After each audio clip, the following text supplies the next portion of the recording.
And fortunately for us here on the Richard Bean Show, one of our sponsors is Dr. Bridge Bombi of Centric Health. He comes on every week. He's been helping us walk through this coronavirus. And I do want to talk to Dr. Bombi today a little bit about the vaccine and where we are. But first, I'm going to have to welcome Dr. Bombi, and I got to ask him the question of the day. First, Dr. Bombi, welcome back, sir. How are you? I'm well, Richard. How are you? I'm terrific. Man, I got to start off with the president. This was such huge news, perhaps not surprising. Maybe we shouldn't be surprised if anybody gets the virus. But this is the president of the United States, the leader of the free world. No matter what you think about this man, we all pray for his health. Tell me, Dr. Bombi, if you will, about if somebody brought this case to you or is asking you, forget about him even being the president, a 74-year-old white man who is overweight, has no other that we know of kind of pre-existing conditions. How does this age group fare with the virus? So, Richard, let me start by saying that all politics and ill will should stop at the water's edge. I wish President and the First Lady speedy recovery, Godspeed. In August, we published, there were 25 of us who published a paper in the American Journal of Medicine in which we delineated outpatient corona or COVID management. And we sent the template to White House explaining, reinforcing what we mentioned in that article. So typically what you do is you segregate into two subgroups, 50-year-old or younger with no comorbidities, and 50 and older or with comorbidities. So 70 is obviously more than 50. The approach here is therapeutic. The therapeutic approach includes vitamin D, zinc, and consideration of antivirals. Because as we talked before, the COVID has two manifestations. The first phase is where the virus kicks in and our innate immunity tries to counter it. And that battle is very important because if the virus wins that battle, then we have what's called Cytokine Storm, and there's an excessive inflammatory response that can be dangerous to fatal, depending upon how far it goes. So the emphasis early on is to use what we call antiviral agents. In several studies, one in Italy, they found out that people who had higher fatality rate during hospitalization had lower zinc level. So zinc is a supplement that prevents the replication of the virus. Similarly, vitamin D. In Boston, a new study came in a few days ago that the mortality rate in people who had low vitamin D was higher. But now that doesn't really automatically translate into a prevention that if you take higher vitamin D, you're going to have less mortality. But intuition implies that. So what we have recommended in our paper is that vitamin D and zinc are both preventative, and when a patient gets sick, they use higher dosage. In case of zinc, 220 milligrams as an antiviral agent. Then hydroxychloroquine. It's been an incredibly contentious issue. Mm-hmm. But the trouble with the hydroxychloroquine is it was never settled to the satisfaction of everybody. There's a huge contingency of doctors across the world who feel hydroxychloroquine is very efficacious. So if I'm a physician and a 70-year-old person comes to me, hey, I want hydroxychloroquine, I won't stop him. You would not stop him? I will not stop him because the data continues to be mixed. And there are a lot of people I have huge respect for in the field of medicine who are so strongly on either side of the equation. So that tells me not to be dogmatic about it. The concern a person has when you use hydroxychloroquine and Zithromax is that if they have a pre-existing abnormality in the EKG, they can have potentially fatal cardiac side effects. But that you can supervise by just doing an EKG. That's a very simple test, and you can follow the EKGs. The technical term for that is QT interval. That's just a electrical movement measurement on the electrocardiogram. If the QT interval is not prolonged, then the probability of cardiac side effects is very low. So that would be the list. And the other thing I want to emphasize is the mask.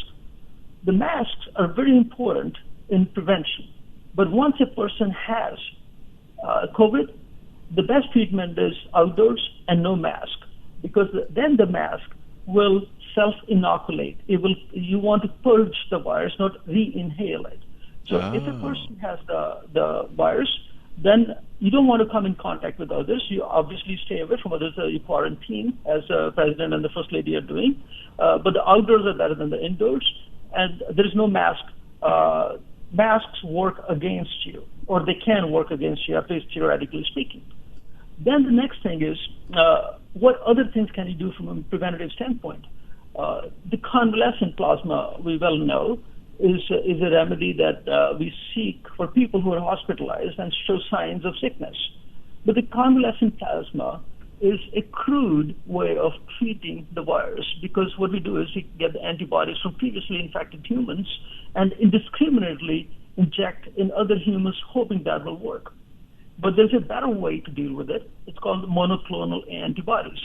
There are a couple of firms, Eli Lilly and Regeneron, who are conducting trials using monoclonal antibodies, which is a genetically engineered, a purer form of antibody that will help both prevent the occurrence of infection if a person is exposed to it, and reduce or minimize the intensity of the infection after the person has manifested the symptoms.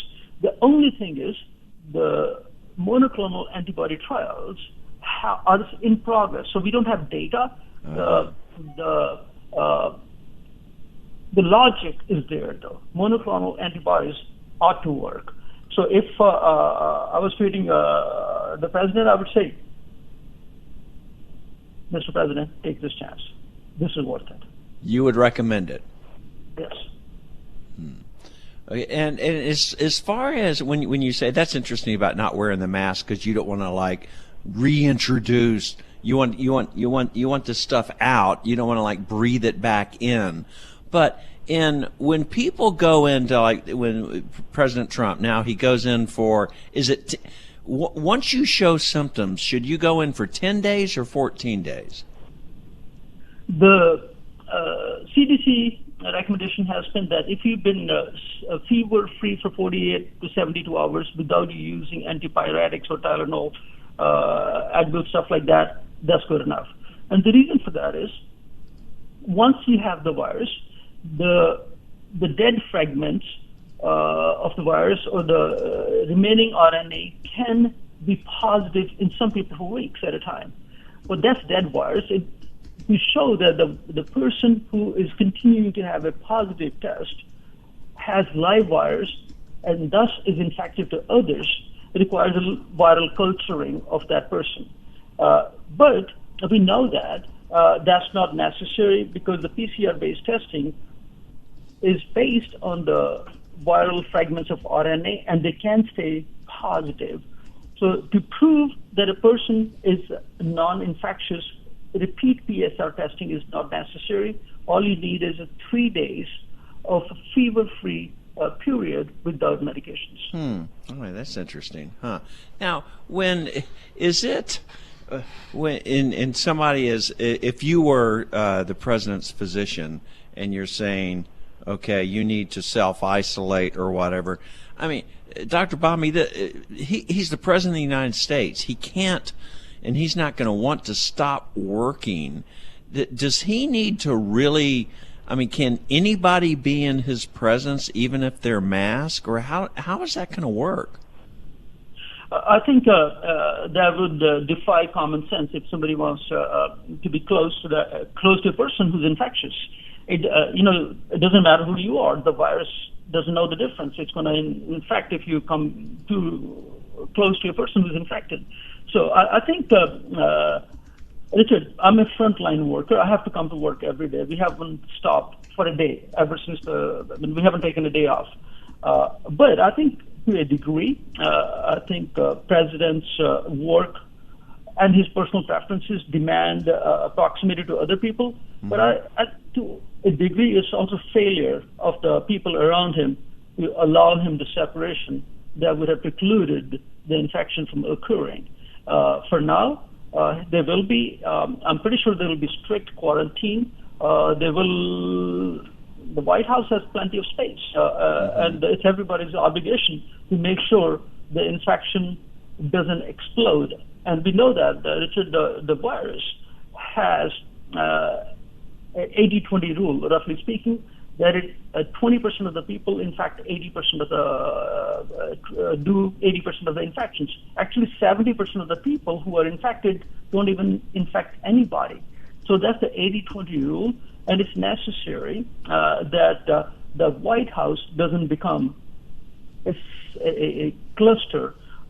They have to maintain the separation. I'm sure they will. Has there been data, Dr. Bombi, showing the difference in the recovery rate or how severely you react to the virus between somebody in their 70s as opposed to, say, somebody in their 40s? The fatality rate is the major distinction. The fatality rate in people who are in their 40s or younger is way lower. So if you take a 17-year-old and a 70-year-old, the mortality rate is 225 times more.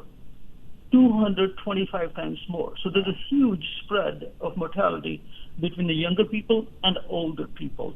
So that just tells you the spectrum of severity and the adverse outcomes are linked to the chronological age. And the reason for that, we also talked about in the past, is a combination. The landscape changes as we get older.